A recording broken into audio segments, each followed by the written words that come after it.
Bom dia, boa tarde, queridos irmãos. Aqui é Jorge Campos. Você estará no reino de Deus e você o que fará pela vida eterna toda? O que é que você vai fazer? Ou você não estará lá porque acredita numa salvação falsa. Não há nada tão mal entendido como a diferença entre o que é a graça e as obras. E, queridos irmãos, não pensem que sabem, porque Satanás é muito esperto para nos iludir. E por isso a pergunta é: o que é que você fará pela eternidade fora? Será que você se vai sentar aos pés de Jesus e olhar para a cara dele e tocar uma harpa eternamente? Ou você vai estar ativo a fazer algo com propósito, com golo, com objetivo, de acordo com a vontade do Pai? Muitos pensam que a vida cristã, a salvação, é como se, por exemplo, uma pessoa estivesse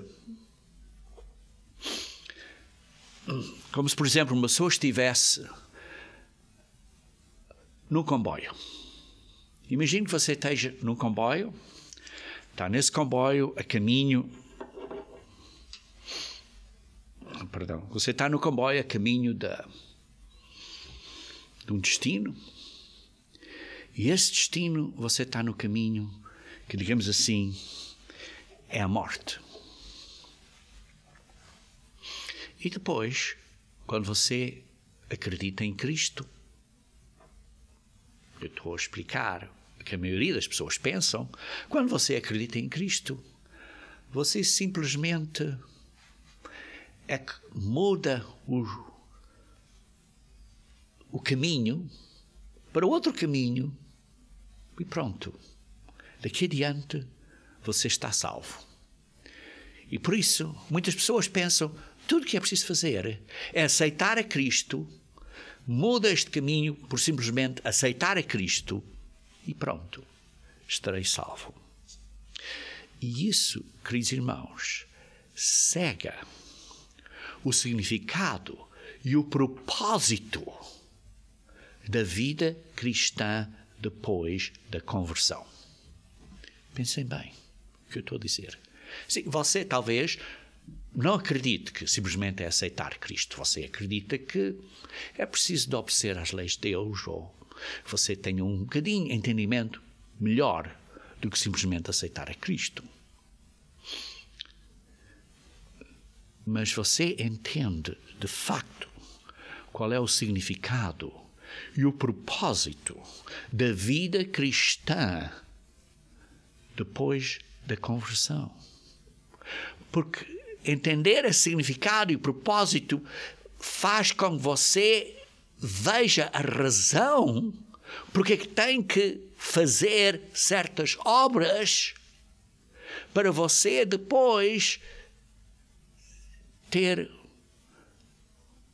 uma recompensa, um galardão no reino de Deus, para ter uma obra diferente no reino de Deus do que se você não fizer muito hoje em dia nesta vida cristã. Por isso você precisa de entender qual é o propósito, qual é a razão da vida cristã depois da conversão. E o problema, como disse, é que Satanás engana o mundo. Um dos maiores enganos é que não é preciso fazer nada, é só aceitar Cristo. Mas mesmo assim que você não esteja enganado nisso, pode pensar que, bem, estou convertido e tudo o que eu preciso fazer é obedecer às leis de Deus, porque há mais do que isso. E por isso a pergunta que eu estou a fazer é, basicamente, o que é que você fará na próxima vida? Ou de outra maneira, o que é que você fará no reino de Deus? Porque isso depende do que você faz na sua vida cristã depois de ser convertido, o que você está a fazer entre agora e até ao fim. Isto é, até você falecer ou até Jesus Cristo vier, qual deles aconteça primeiro. E por isso, irmãos, é preciso entender o que é que quer dizer na Bíblia acerca de obras. Porque obras são ações, atos físicos, sejam eles físicos ou espirituais, mas atos de trabalho, de obras, boas obras. E está claro, não estou a falar obras da lei. Não estou a falar de obras da lei. Porque obras da lei, como descrito em Gálatas e Romanos, está aí a falar dos rituais da lei de Moisés, que eram obras físicas que apontavam para Cristo ou apontavam para o Espírito Santo. Sim, porque algumas obras da lei apontavam para Cristo e algumas obras da lei apontavam para o Espírito Santo. É preciso entender. E por isso era um substituto até Cristo e até o Espírito Santo ter sido dado à Igreja, como se lê no livro de Atos 2. E esses rituais ou obras da lei foram abolidos, sim. E como sabemos, outras partes não foram abolidas. Por exemplo, a lei espiritual de Deus não foi abolida. Todos nós sabemos isso. Ou alguns de nós sabemos, alguns de vocês que estão a ouvir sabem isso. Alguns dizem, não, a lei de Deus foi abolida. Não, não foi. Não foi. E, igualmente, também não foram abolidas certas outras leis que sejam, digamos assim, estatutos e julgamentos que foram feitos, que são feitos, que têm, digamos assim, princípios, ou que são princípios espirituais. E por isso não estou a falar das obras da lei. E o que eu estou a falar, queridos irmãos, hoje, é de boas obras. Boas obras. Por isso, é preciso que nós entendamos o que é a salvação. Porque salvação, sim, é ser perdoado. É ser salvo da pena da morte por ter quebrado a lei espiritual de Deus. E o pecado, o salário do pecado é a morte. Sim. Onde é que obtemos isso? Em Romanos 6. Olhem para mim, se faz favor. Olhem para a Bíblia, se faz favor, para Romanos 6, comigo. Romanos 6, versículo 23. Romanos 6, versículo 23. O que diz aí? Porque o salário do pecado é a morte. Queridos irmãos, salvação, por isso, é ser salvo dessa pena da morte. Porque o salário do pecado é a morte. Continuando a ler. No versículo 23, Romanos 6. Mas o dom gratuito de Deus é a vida eterna. Por isso está a dar aqui um contraste. De um lado temos a vida eterna, que é um dom gratuito de Deus. Ora, se é um dom, é porque você e eu não temos. É um dom. E o contraste é, por outro lado, é a morte. Ora, se aqui é a vida eterna, o outro é a morte eterna. A morte eterna, que é o oposto da vida eterna, que é o contraste. E por isso, ser salvo é a preservação da vida, para além desta vida, para uma vida melhor, que é a vida eterna. Por isso você não tem a vida eterna. Por que é que eu digo isso? Porque a vida eterna é um dom gratuito. Diz aqui, dom gratuito de Deus. Se é gratuito, quer dizer que você não pode pagar, é de graça. É um dom gratuito. Não é só um dom, mas é um dom gratuito. É como dizer, é um dom e sublinhar isso, dizer que é gratuito, é de graça. Isso quer dizer graça. A graça de Deus é a bondade de Deus, o carinho dele, mas além disso é este dom gratuito da vida eterna.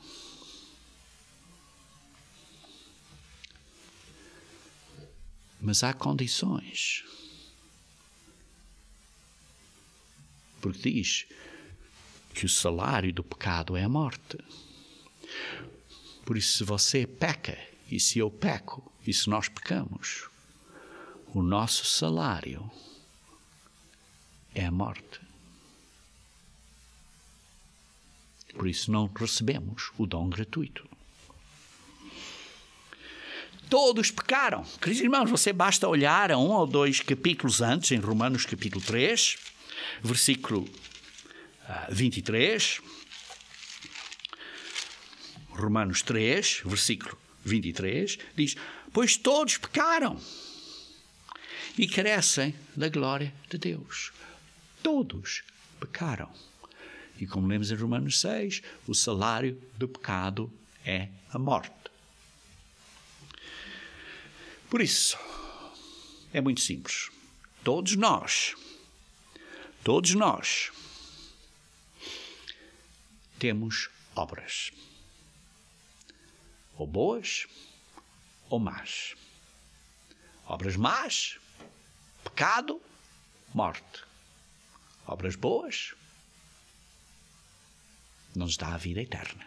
Porque a vida eterna é um dom gratuito. Então o que as obras boas nos dão? As obras boas nos dão um galardão. Uma recompensa.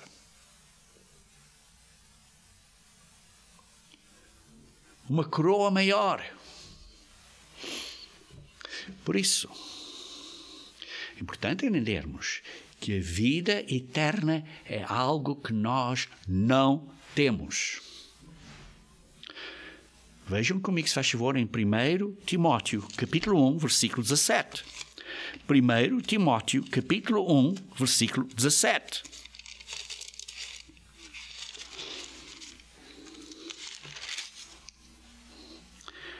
Assim ao Rei eterno, imortal, invisível, Deus único,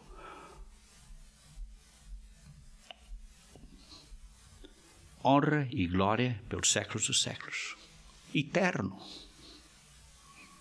Imortal. Imortal.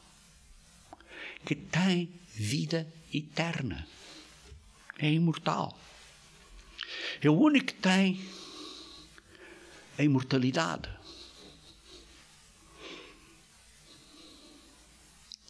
É o único que tem a imortalidade. Deus único.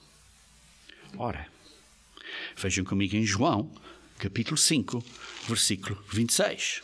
João, capítulo 5, versículo 26.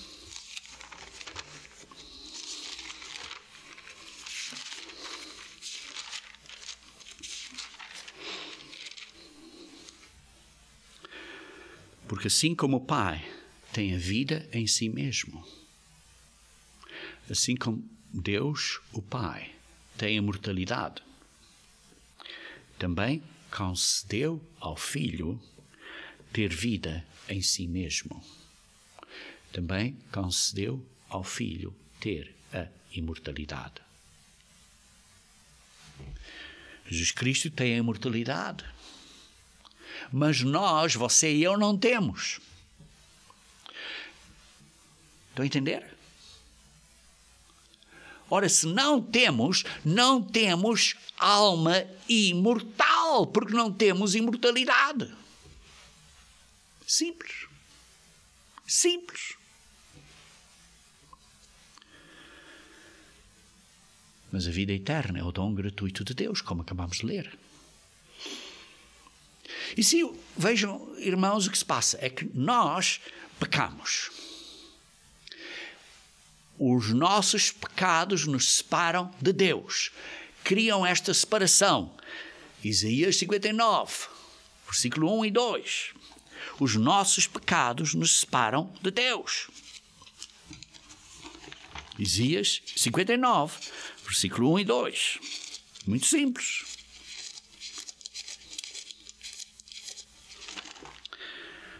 As vossas iniquidades fazem separação entre vós e o vosso Deus. E os vossos pecados encobrem o seu rosto de vós, para que vos não ouça. Queridos irmãos, qual de nós é que não tem pecados? Todos pecaram. Todos nós pecamos. Todos nós, por causa disso, estamos separados de Deus, do Pai. Mas Deus nos deu um plano de redenção. Ele nos deu aquele que era o Verbo, por quem tudo foi criado. Ele tirou o seu poder, humilhou-se de ser da forma de Deus. Ele, por quem tudo foi criado, deixou de ser quem era. E se humilhou para ser gerado pelo Pai como filho do homem e filho de Deus. E veio para a terra. E agora é Jesus Cristo. Morreu. A primeira morte. Que a Bíblia explica bem. Que é como estivesse a dormir. Não parou de existir. Mas esteve a dormir por 3 dias e 3 noites. Ao fim disso, foi ressuscitado. Voltou a viver. E foi para o lado direito do Pai, agora como filho de Deus. E o Pai agora é o Pai. E agora há um relacionamento de família. E nós vamos ser filhos e filhas do Pai. Queridos irmãos, o que aconteceu, como lemos em João capítulo 3. João capítulo 3, versículo 16. Uma escritura bem conhecida por muitos de nós. João 3, versículo 16. Diz: porque Deus amou ao mundo de tal maneira. Quando Deus amou ao mundo, quer dizer, amou a você e a mim, e a nós. Não é as coisas mundanas deste mundo. Amou a nós. De tal maneira que deu o seu Filho unigênito, aquele que só, o único que foi gerado dessa maneira, através do poder do Espírito Santo e não por uma semente humana de homem. O seu Filho unigênico, o único que foi gerado dessa maneira, para que todos aqueles que acreditem nele, em Jesus Cristo, não morram. Isto é, todos nós estamos condenados à morte, porque todos pecamos, mas ele deu o Filho para nós, para que nós não morramos, mas que possamos vir a ter a vida eterna, para que ele possa nos dar o dom da vida eterna, porque ele pagou o preço. Porque a vida dele, Jesus Cristo, tem um valor maior que a vida de todos os homens, porque foi através de Jesus Cristo que o Pai delegou, deu autorização e usou, por isso, Jesus Cristo, usando o poder de Deus, pelo Espírito Santo, criou a humanidade. Tudo foi criado por aquele que é agora Jesus Cristo. Nessa altura era o Verbo.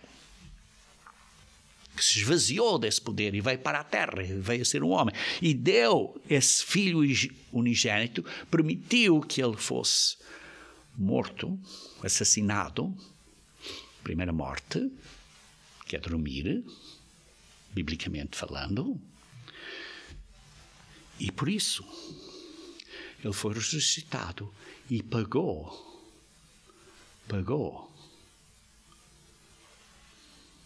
com a vida dele, pela nossa vida. Nos comprou de volta, nos redimiu. E por isso, queridos irmãos, como lemos aqui em João capítulo 5, versículo 8 a 10, lemos: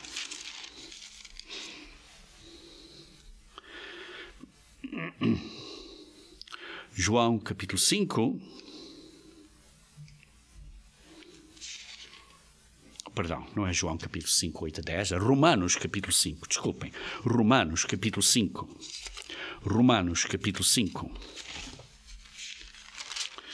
8 a 10,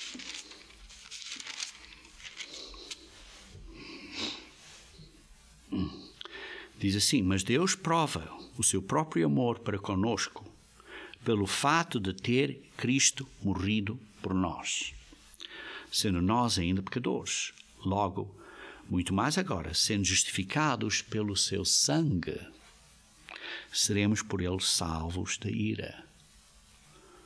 Sendo justificados, sendo feitos justos, isto é, esta separação que existe por causa dos nossos pecados foi terminada. Nos tornamos justos, isto é, não temos pecados, de graça, pelo seu sangue, somos justificados de graça, e agora podemos ter este reconciliamento, estamos reconciliados com o Pai, podemos ter um relacionamento com o Pai. Porquê? Por causa do sangue de Jesus Cristo, que pagou, que fechou este abismo, fechou este desfiladeiro entre o homem e Deus, por causa dos nossos pecados, fechou, criou uma ponte para nós podermos atravessar este abismo e para chegarmos a Deus.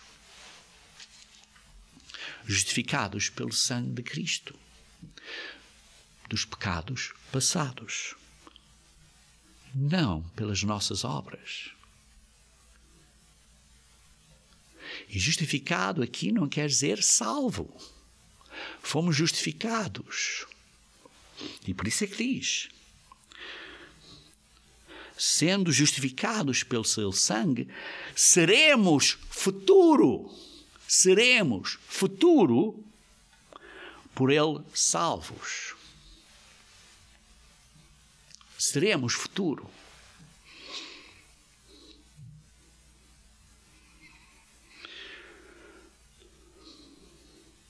Porque se nós, versículo 10, quando inimigos, fomos reconciliados com Deus, mediante a morte do seu Filho, pelo seu sangue, muito mais, estando já reconciliados, estamos agora reconciliados, estamos justificados, reconciliados com o Pai, seremos salvos pela vida de Jesus Cristo. Seremos futuro salvos pela vida de Jesus Cristo. Isto é, Jesus Cristo tem uma obra agora, uma responsabilidade agora, vivo, sendo o nosso sumo sacerdote, e quando nós nos aproximamos do trono de Deus, através de Jesus Cristo, como nosso advogado de defesa, como nosso sumo sacerdote, nos defende perante o acusador que é Cristo, o acusador que é o diabo. Jesus Cristo nos defende, é o nosso advogado de defesa. O diabo nos ataca. Porquê?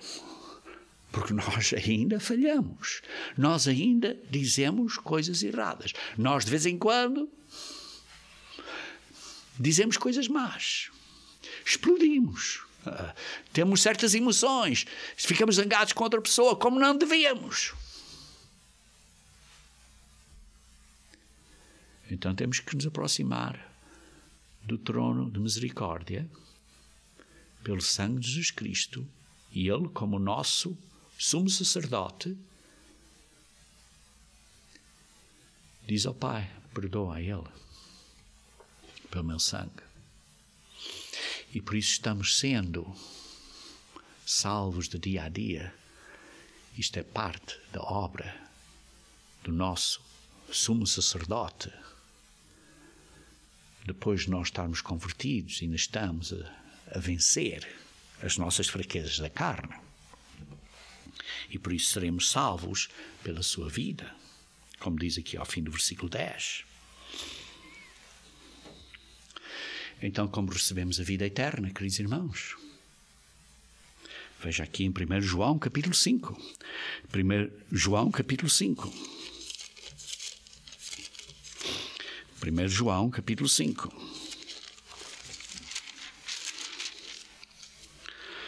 Versículo 11 a 12. Eu estou testemunho que Deus nos deu a vida eterna.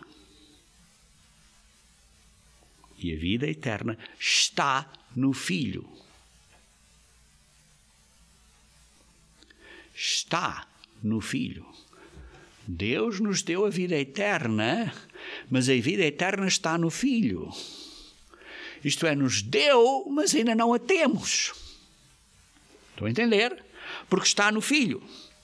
E aquele que tem o Filho tem a vida, e aquele que não tem o Filho de Deus não tem a vida. Está no Filho. Ainda não a recebemos. Nos deu a vida eterna, deu a vida eterna ao Filho, nos deu a vida eterna a nós, agora está nas mãos do Filho. E o Filho nos vai dar na ressurreição. Ainda não a recebemos. Porque aí está. Precisamos nos arrepender. Precisamos ter fé em Cristo. Precisamos ser batizados. Precisamos receber o Espírito Santo pela imposição das mãos do ministro de Deus após o verdadeiro arrependimento e compromisso de vivermos uma vida nova. E depois recebemos o Espírito Santo, como disse, após a imposição das mãos. Vejam Romanos, de volta a Romanos capítulo 8. Romanos capítulo 8, versículo 11. Romanos 8, versículo 11.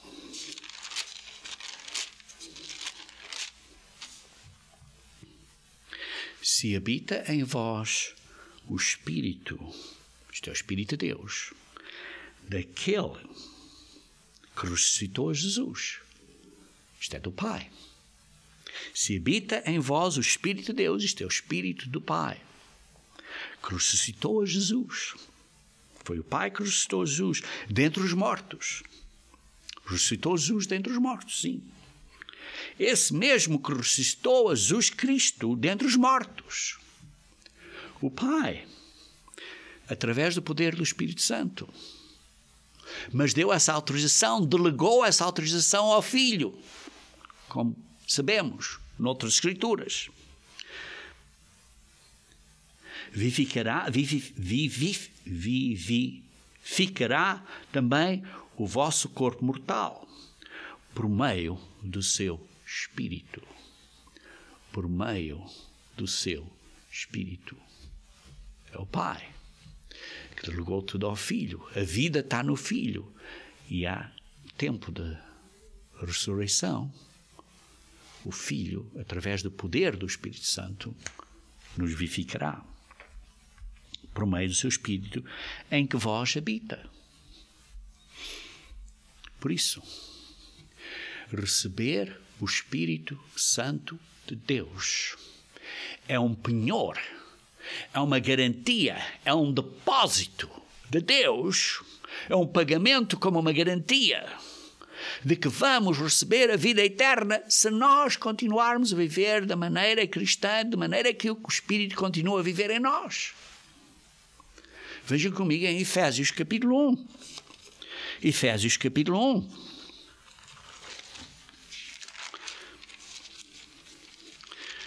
Vamos ler aqui esta secção, aqui está a falar, está claro aqui, a fim de ser para louvor, para a glória, que antemão esperamos em Cristo, em quem também vós, depois de ouvis a palavra da verdade, o Evangelho da vossa salvação, tendo nele também querido.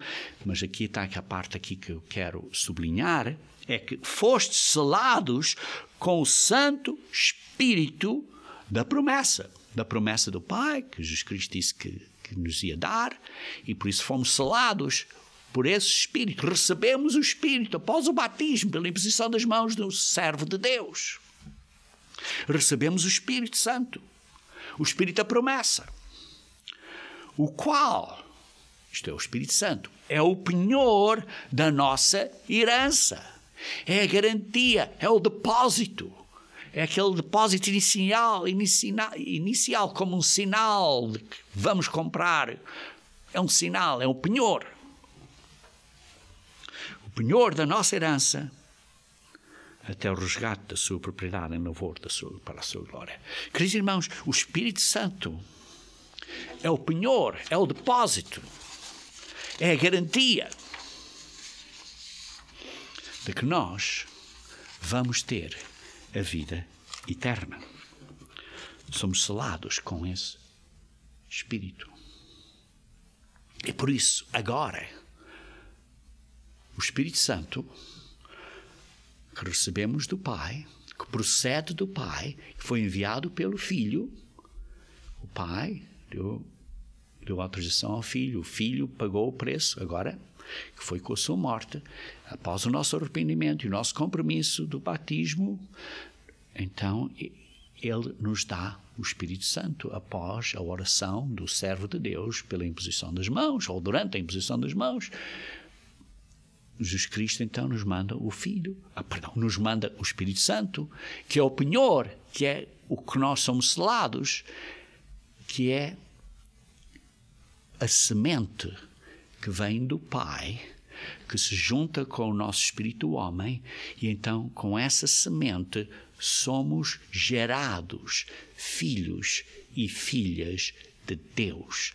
Somos gerados, não somos adotados, somos gerados como filhos e filhas de Deus.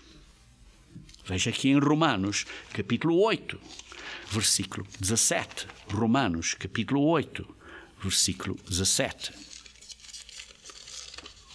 Romanos, capítulo 8, versículo 17, que diz assim: ora, se somos filhos, porque somos gerados pela semente que vem do Pai, que é o Espírito Santo, somos selados com esta semente, somos gerados filhos e filhas de Deus. Ora, se somos filhos, somos também herdeiros. Queridos irmãos, é como o seu filho ou a sua filha no ventre da mãe. Ainda não nasceu, mas já é seu filho, embora ainda esteja no ventre da mãe, ainda não tenha nascido. Foi gerado, está no ventre da mãe, a mãe é a igreja.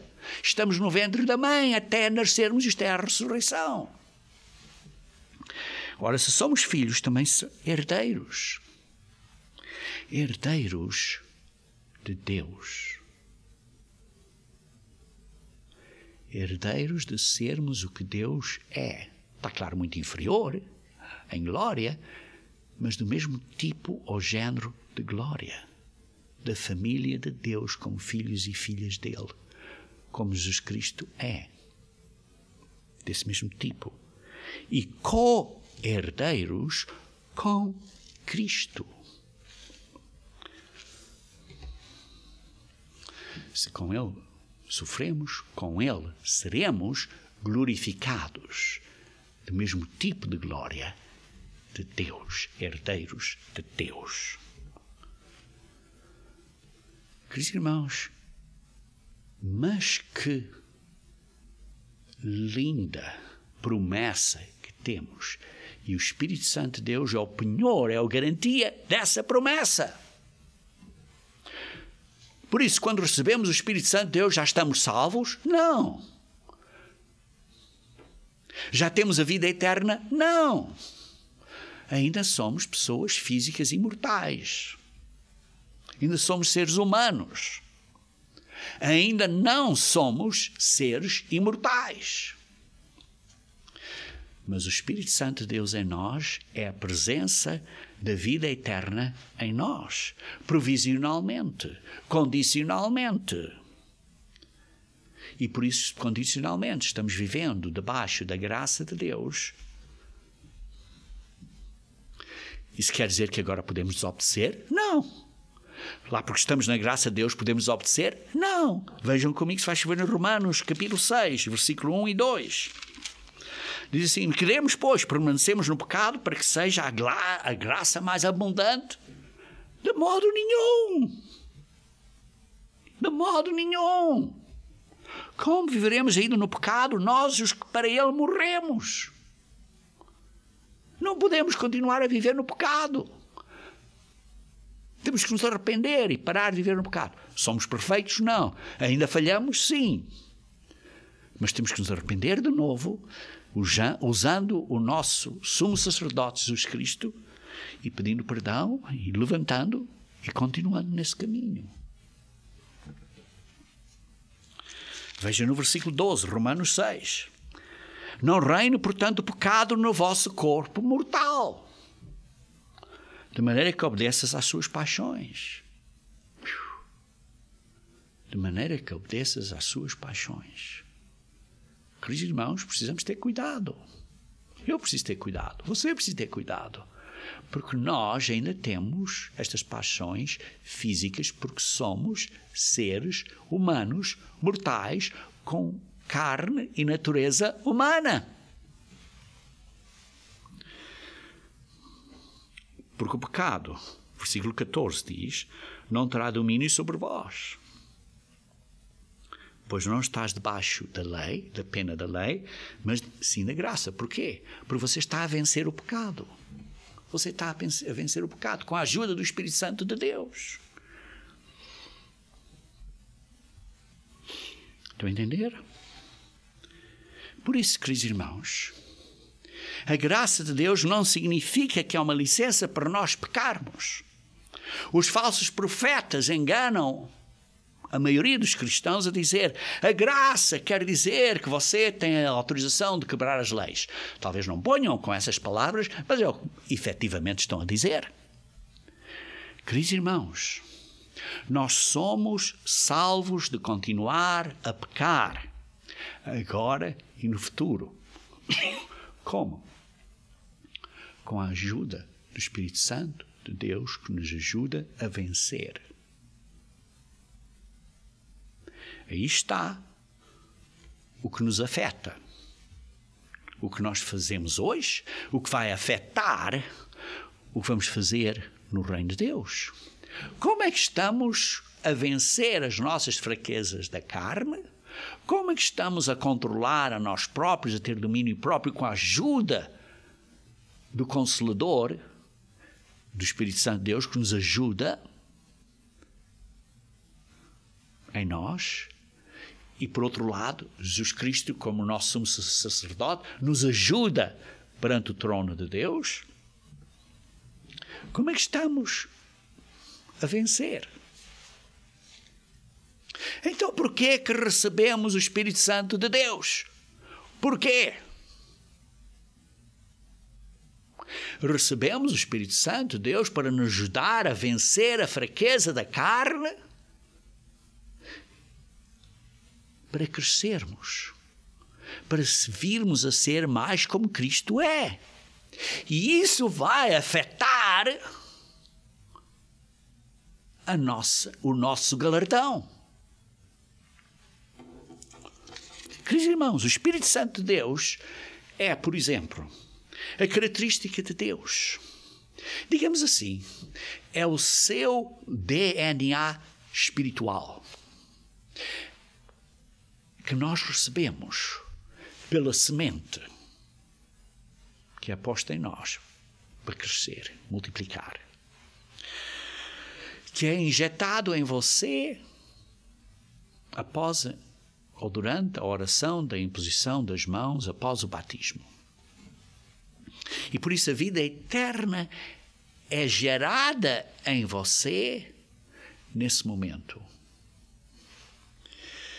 Essa vida eterna é um penhor É uma garantia da verdadeira vida eterna que ainda está em Cristo e que nós receberemos durante a ressurreição. Por isso agora somos herdeiros de Deus.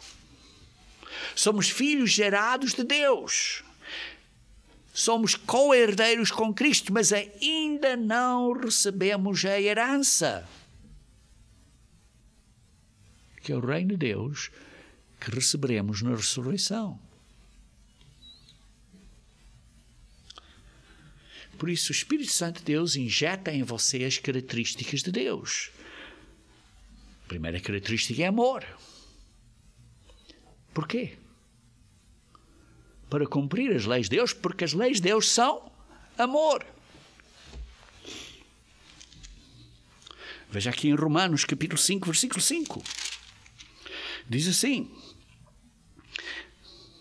porque o amor de Deus é derramado no nosso coração pelo Espírito Santo que nos foi outorgado, que nos foi dado.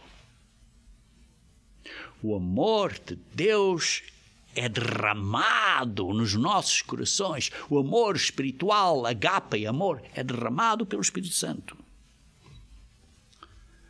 que nos foi dado. O amor de Deus é o DNA de Deus. É a maneira dele ser. Deus é amor. E Deus dá o Espírito Santo àqueles que lhe obedecem. Atos 5, 32. E por isso, o que você faz agora afeta o que você fará no reino de Deus. Isto é, na próxima vida. O Espírito Santo de Deus, por isso é amor. O Espírito Santo de Deus é fé. Vejam, por exemplo, Efésios, capítulo 2, versículo 8 a 9. Efésios, capítulo 2, versículo 8 a 9. Porque pela graça sois salvos. Isto é tudo graça. Vamos ser salvos.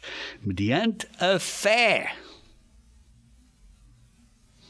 A fé de Jesus Cristo. A fé de Jesus Cristo.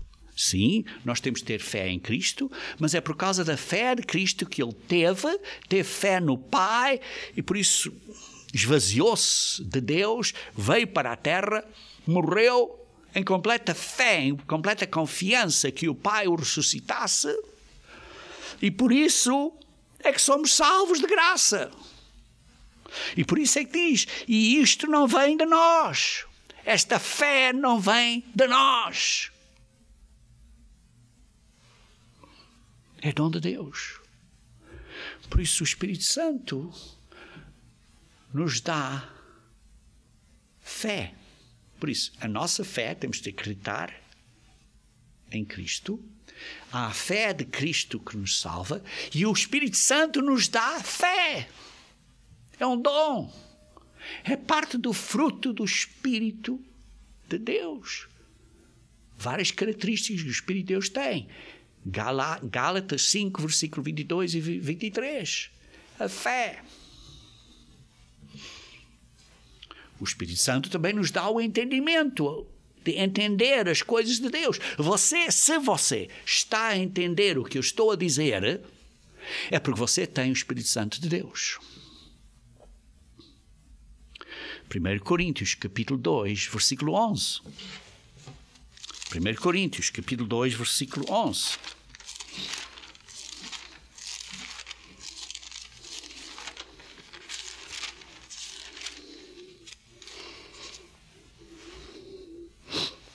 Primeiro Coríntios, capítulo 2, versículo 11.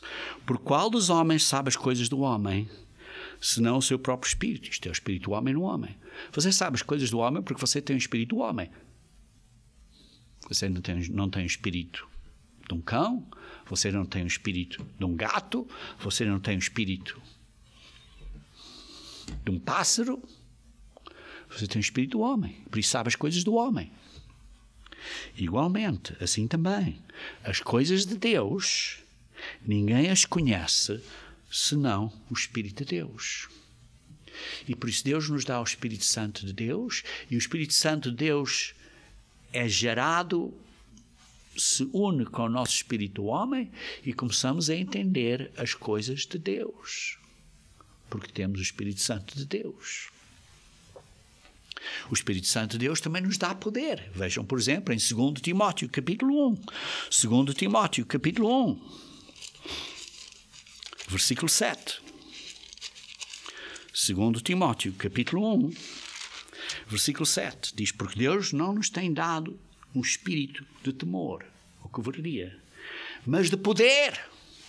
O Espírito de Deus nos dá esta força, esta energia, esta capacidade de vencer as fraquezas da carne, e de amor, e de moderação, de uma mente sã, mente equilibrada, moderada. Isto vem no Espírito Santo. E por isso precisamos ser guiados pelo Espírito Santo de Deus. Veja aqui Romanos 8, versículo 14. Romanos 8, versículo 14.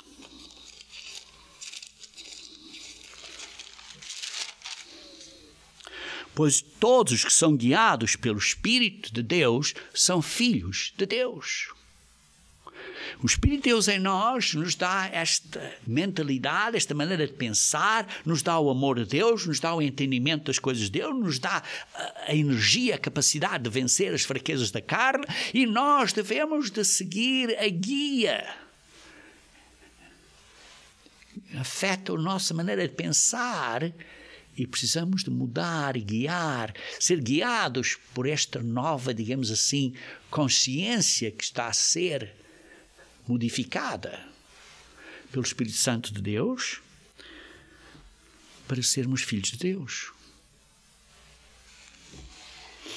Por isso, quando recebemos o Espírito Santo de Deus, de graça, como um dom de Deus, temos que usar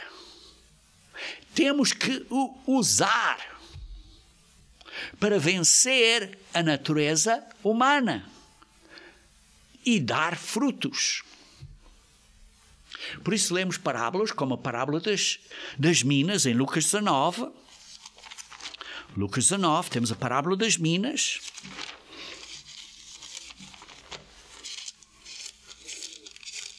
E vocês veem muito bem. Em Lucas 19, na parábola das minas, a começar no versículo 15. Lucas 19, versículo 15.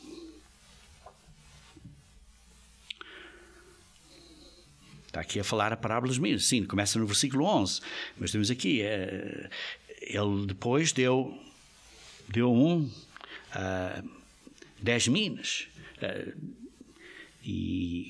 Quer dizer, deu 10 minas a vários 10 serventes, servos. Cada um uma mina, cada um certos talentos, certas capacidades. E um disse, a mina dele, os talentos que você me deu, esta semente do Espírito Santo, eu usei esta semente do Espírito Santo e com esta semente trabalhei, fiz obras boas e rendeu 10, multiplicou 10 vezes. O outro diz, multiplicou 5. Isso é no versículo 16 e no versículo 18.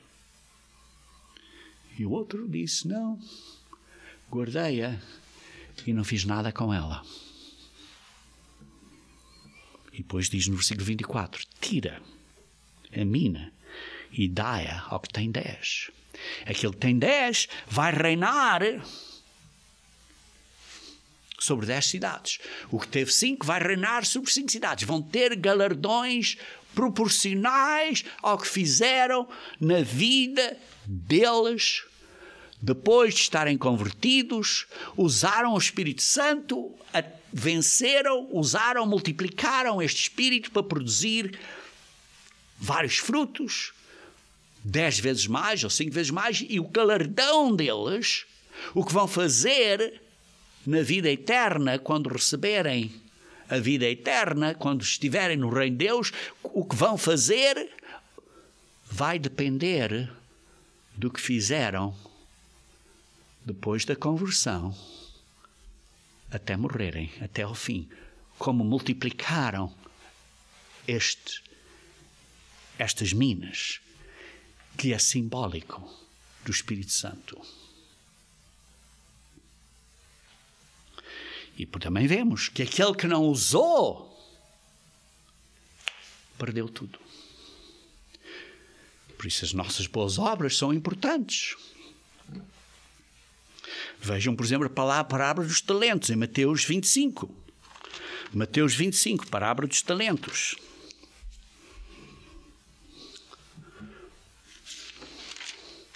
Que começa no versículo 14. A um deu 5 talentos, a outro deu 2 e o outro deu 1. Tinham vários talentos. O que tinha 5 ganhou outros 5. Crescimento de 100%. O que tinha 2 ganhou outros 2. Um crescimento de 100% também. Mas o que tinha 1 pôs na cova. Guardou. Não fez nada com isso.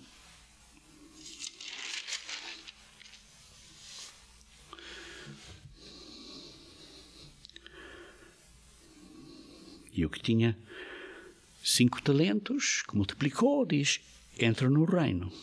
Foste fiel com pouco, entra no reino do teu Senhor, que é o reino de Deus.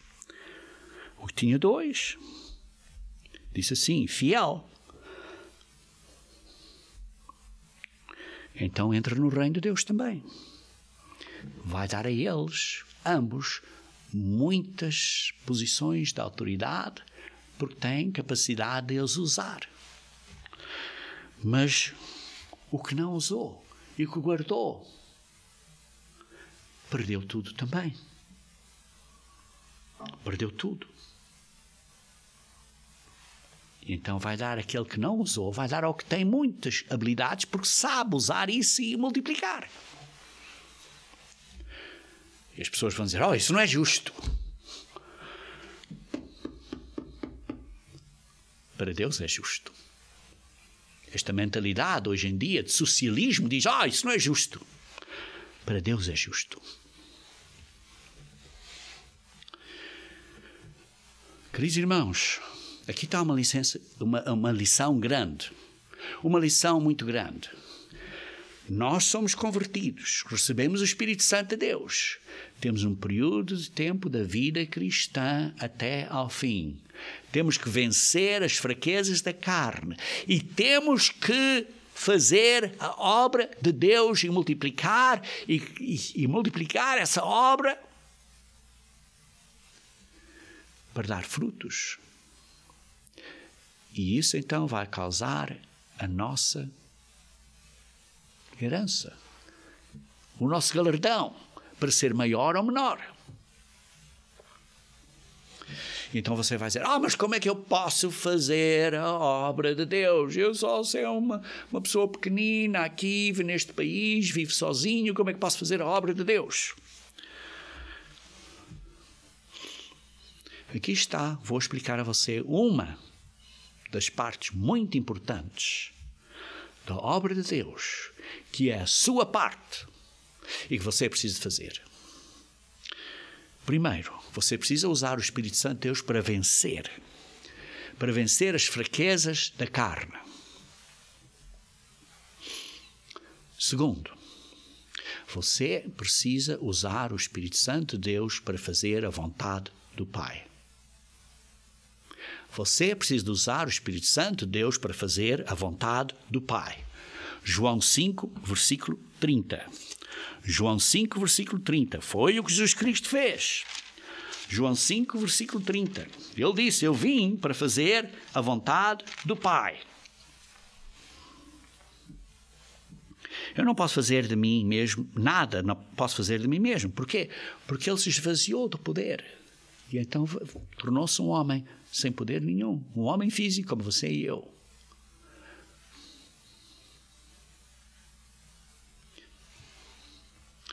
O único que ele podia fazer era orar e pedir ao Pai. E o Pai então respondia e e fazia o que ele pedia de acordo com a sua oração, porque ele era obediente, porque ele fazia o que era, obedecia a Deus e fazia o que era agradável a Deus. E diz assim, por isso, na forma que eu ouço, julgo, o meu juízo é justo, porque não procuro a minha própria vontade. Isto é um problema, irmãos. Que as pessoas fazem decisões porque têm uma agenda, têm uma motivação. E depois dizem, olha, eu vou fazer esta decisão assim por causa desta motivação. Então essa decisão não é justa porque há um motivo interno que não está a declarar. Mas Jesus Cristo diz, o meu juízo é justo porque não procuro a minha própria vontade, mas sim a daquele que me enviou. Eu faço a vontade do Pai. Queridos irmãos, nós precisamos de imitar a Jesus Cristo e fazer a vontade do Pai. Fazer a obra de Deus. Precisamos de fazer a obra de Deus. Agora. Muitos pensam que a obra de Deus é ir para as ruas e pregar. Mas há uma obra ainda mais importante primeiro. Jesus Cristo diz, siga-me. Siga-me. Imita a Cristo. Imitar a Cristo.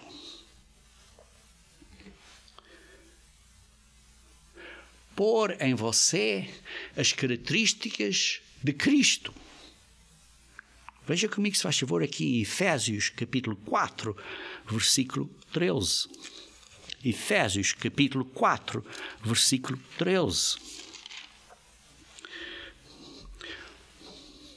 Porque nós estamos aqui, o ministério, os ministros estão aqui para o aperfeiçoamento dos irmãos, dos santos, para a edificação do corpo de Cristo, que é a Igreja de Deus. Versículo 13. Até que todos os irmãos cheguemos à unidade da fé e do pleno conhecimento do Filho de Deus, à perfeita varonilidade, isto é, ao homem perfeito, à medida da estatura da plenitude de Cristo.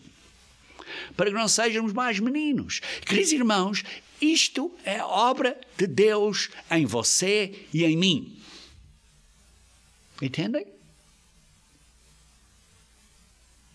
A obra de Deus em você e em mim é para eu me tornar e você se tornar como Cristo é. Para podermos chegar ao pleno conhecimento do Filho de Deus, para entendermos Jesus Cristo, o que Ele é, como Ele viveu, e para nós sermos imitar a Ele, imitar a Cristo. Para que cheguemos à perfeita varonilidade, ao perfeito homem, isto é, à medida da estatura, do padrão, da plenitude de Cristo. Isto é o nosso padrão. E nós temos que crescer na graça e no conhecimento de Jesus Cristo, como diz em Pedro, 2 Pedro, capítulo 3, versículo 18, crescer na graça e no conhecimento de Jesus Cristo para chegarmos à medida da estatura, da plenitude de Cristo, para chegarmos à perfeita varonilidade, ao perfeito homem e mulher, está claro. Queridos irmãos, isto é a obra de Deus que Deus nos deu primeiro, para sermos uma luz. Isto é a nossa primeira responsabilidade, para sermos uma luz.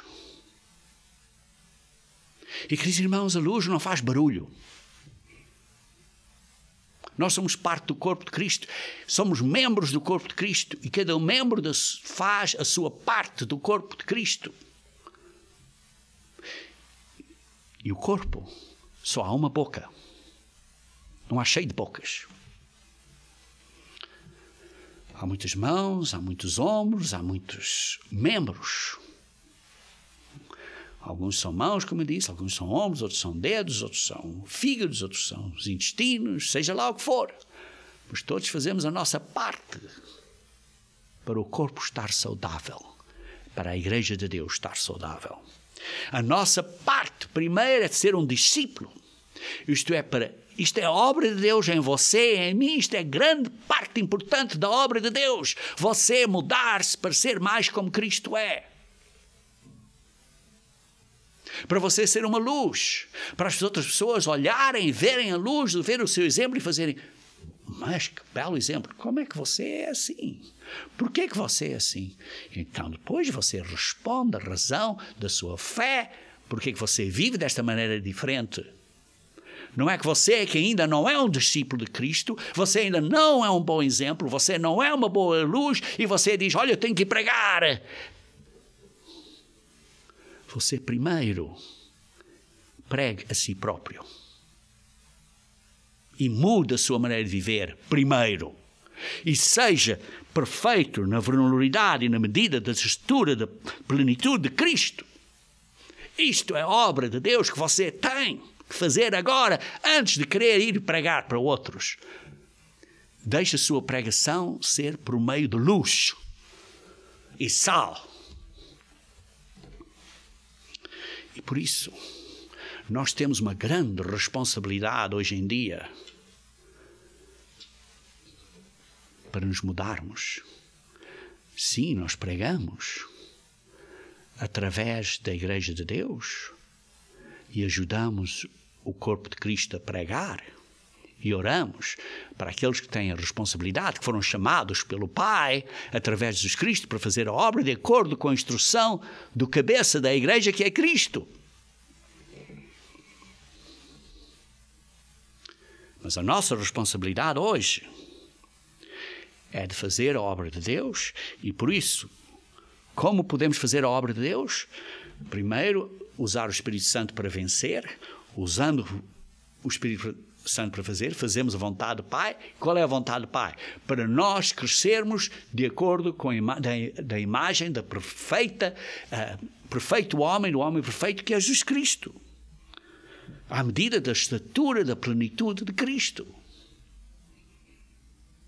Se estamos a crescer desta maneira e estamos a ser uma luz e por isso temos carinho e temos amor e somos este exemplo, as pessoas vão fazer perguntas e ajudamos a Igreja, mantemos-nos unidos nesta unidade da fé, porque chegamos a esta unidade da fé. Então, estamos a construir na Igreja com ouro e com pedras preciosas e com prata, como diz em 1 Coríntios capítulo 3, versículo 11 a 15. Queridos irmãos, por isso precisamos de entender a diferença entre graça e obras. Precisamos ter obras boas. E entender isso, entender que precisamos ter obras boas na vida cristã, hoje em dia, em pôr em prática, em ser uma luz, e estamos a começar a imitar e a viver e ficar mais como Cristo é na nossa vida cristã, uma vez que estamos convertidos, então vemos a benção de como são maravilhosas as obras da justiça e da verdadeira vida cristã.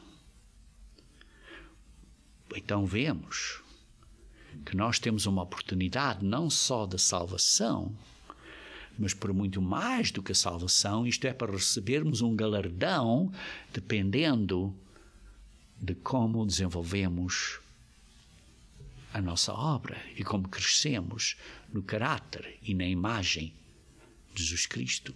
Porque a grande obra para converter o mundo é quando Jesus Cristo vier. Porque Ele é que vai salvar o mundo. E nós vamos trabalhar com Ele porque fomos treinados e não há corrupção. Vamos ser reis debaixo do Rei dos Reis e senhores debaixo do Senhor dos Senhores para trabalhar e para mudar o mundo. Então, queridos irmãos, o que é que você fará na próxima vida? O que é que você fará no reino de Deus? Depende de quanto você vence agora e quanto você põe Cristo na sua vida diariamente, para ser um exemplo, para ser uma luz, para Deus poder usar você no mundo da manhã ainda mais.